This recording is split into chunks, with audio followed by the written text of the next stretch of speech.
Government के खर्चे दो प्रकार के होते हैं, एक होता है कैपिटल एक्सपेंडिचर, दूसरा होता है रेवेन्यू एक्सपेंडिचर। रेवेन्यू एक्सपेंडिचर क्या होता है, आपने इस साल खर्च किया और उसका रिटर्न आपको इसी साल मिल गया, मतलब हर साल आपको उसे बार बार खर्च करना पड़ेगा, रिकरिंग एक्सपेंसेस भी कहते हैं उसको। उदाहरण के तौर पे सैलरी, आपने इस साल सैलरी दी, अगले साल भी सैलरी देनी पड़ेगी और उस सैलरी का रिटर्न आपको इसी वर्ष मिलेगा। इलेक्ट्रिसिटी एक्सपेंसेस, ठीक है, एडवर्टीजमेंट एक्सपेंसेस वगैरह। तो ये कहा सब्सिडी, अगेन गवर्नमेंट के हिसाब से देखा जाए तो ये होता है रेवेन्यू एक्सपेंडिचर। और कैपिटल एक्सपेंडिचर वो खर्च होता है जिसको आप कर रहे हैं इस साल, लेकिन उसका रिटर्न आपको ज़्यादा समय तक मिलेगा।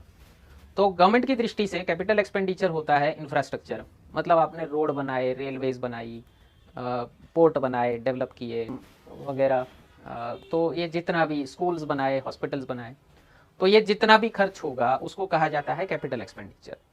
नॉर्मली अभी तक 2020 तक जितने भी सरकारें रही हैं उनका झुकाव रहा है बजट में रेवेन्यू एक्सपेंडिचर को बढ़ाने की तरफ। मतलब जो विपक्ष की तरफ से एक मांग आ रही थी कि जनता को डायरेक्ट पैसे दे दो, मंदी के दौर में किया भी था, जनधन अकाउंट में पैसे जमा किए भी थे लोगों के, खाना बांटा था जो फ्री में, कुछ काफ़ी महीनों तक कुछ 80 करोड़ लोगों को गवर्नमेंट ने जो राशन प्रोवाइड किया है इस लॉकडाउन के चलते, तो वो भी किया था गवर्नमेंट ने, ठीक है, वो जाएगा आपका रेवेन्यू एक्सपेंडिचर में। लेकिन इस साल से चेंज ये कर रही है गवर्नमेंट कि रेवेन्यू एक्सपेंसेस की जगह कैपिटल एक्सपेंडिचर को ज़्यादा बढ़ोतरी कर रही है। मतलब पिछले साल बजटरी एस्टिमेट तो कैपिटल एक्सपेंडिचर का जितना था उससे ज़्यादा हुआ ही था। पिछले साल 4.39 लाख करोड़ रुपए, 4.39 लाख करोड़ रुपीस का कैपिटल एक्सपेंडिचर हुआ था। इस साल बजट में प्रोविजन किया गया है 5.5 लाख करोड़ रुपए के कैपिटल एक्सपेंडिचर का। मतलब पिछले साल के बजटरी एस्टीमेट से कुछ 34.5% का इंक्रीज हुआ है। क्या फायदा होगा इससे, कैपिटल एक्सपेंडिचर बढ़ने से क्या होगा, इसको फिस्कल प्रूडेंस कहा जाता है। मतलब ये आप कह सकते हैं भारत की पहली कैपिटलिस्ट गवर्नमेंट है, पूंजीवादी सरकार, मूड़ीवादी सरकार। और कुछ इकोनॉमिस्ट ने यहाँ तक कह दिया कि ये भारत का पहला, आप कह सकते हैं, हार्डकोर कैपिटलिस्ट बजट है। क्यों? कैपिटलिस्ट सरकार की निशानी क्या होती है कि वो प्राइवेट बिजनेसमैन को ज़्यादा प्रमोशन देंगे, बिजनेसेस को ज़्यादा प्रमोशन देंगे। उसके ऑपोजिट में सोशलिस्ट सरकार, समाजवादी सरकार की फीचर रहती है, कैरेक्टरिस्टिक होती है कि वो गवर्नमेंट प्रॉपर्टी को बढ़ाने की प्लानिंग करती है। उदाहरण के तौर पे बैंक्स का नेशनलाइजेशन किया गया था, उसको सोशलिस्ट मूव, समाजवादी कदम कहा जाएगा, कि जो बैंक्स प्राइवेट बिजनेसेस के पास थी उसको नेशनलाइज करके गवर्नमेंट अपने पास रख लिया। उसी तरह इंश्योरेंस कंपनीज जो प्राइवेट बिजनेसेस के पास थी उसको खरीद के सरकार ने अपने पास रख लिया, ठीक है। तो बिजनेस भी सरकार कर रही है, उसको कहा जाएगा समाजवादी मॉडल।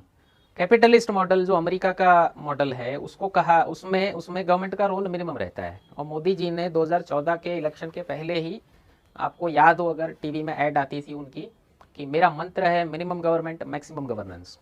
तो अमेरिका का एक स्लोगन है, the government has no business to be in the business, ठीक है। तो गवर्नमेंट का रोल क्या है, मोदी जी ने अपने भाषणों में कई बार कहा हुआ है कि गवर्नमेंट का रोल है आपको इंफ्रास्ट्रक्चर प्रोवाइड कराना।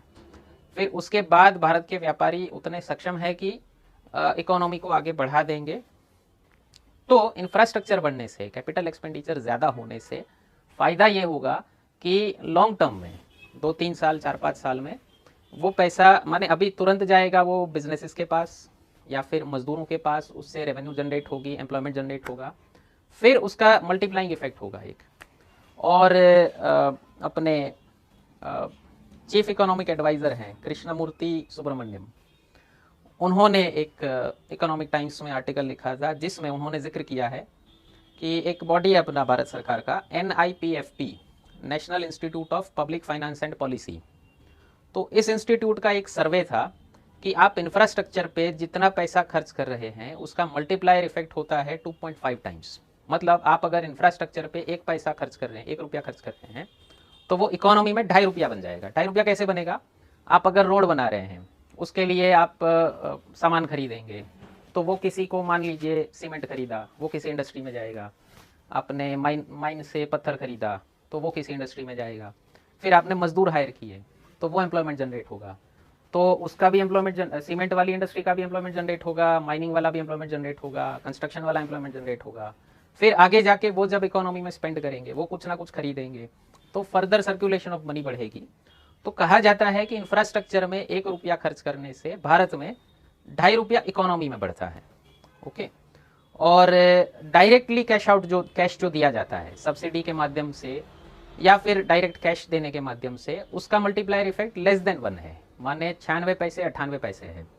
ठीक है, उसका इकोनॉमी में ज़्यादा असर नहीं दिखता। हाँ ठीक है, एक बार ही आपको खुशी मिल गई कि मुझे गवर्नमेंट ने डायरेक्ट पैसे दे दिए, बट उससे फिर फर्दर एम्प्लॉयमेंट जनरेट नहीं होगा। तो वो कहावत है इंग्लिश में कि मछली देने से मछली मारना सिखाना ज़्यादा अच्छा है। तो it is better to teach how to fish than give a fish. Okay, और लॉन्ग टर्म में कुछ सालों के बाद, 3-4 साल 5 साल के बाद, इसका मल्टीप्लायर इफेक्ट हो जाता है 4.8 गुना। ठीक है,